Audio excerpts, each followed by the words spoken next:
মা পুজো করবেন। কত ফুল নিয়ে এসছেন। আমাদের পাড়াতেই অনেক গাছ আছে লোকে, সেখান থেকে ফুল তুলে নিয়ে এসছেন। এবার পুজো শুরু করবেন। আমি প্রতিদিন ঠাকুর ঘর পরিষ্কার করে আমি জল দিয়ে দিই ঠাকুরকে, তারপরে মা এরকম সুন্দর করে ফুল দিয়ে সাজিয়ে দেন।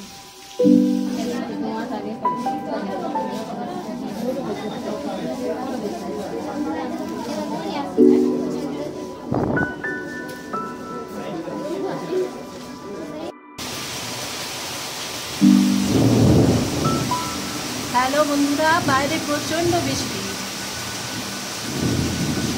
ব্যাংকে গেছিলাম সকাল থেকে, 12টার সময় এলাম, দিয়ে রান্না করলাম। আজকে তাহলে রান্না করলাম সাদা ভাত করেছি, আর মা বললেন ডিমের ঝোল করে নাও। এই যে ডিম সেদ্ধ করে ঝোল করে নিয়েছি আলু দিয়ে, আর কিছু কাঁচকলা ভেজে নিয়েছি, আর কুঁদরি আলু ভেজে নিয়েছি।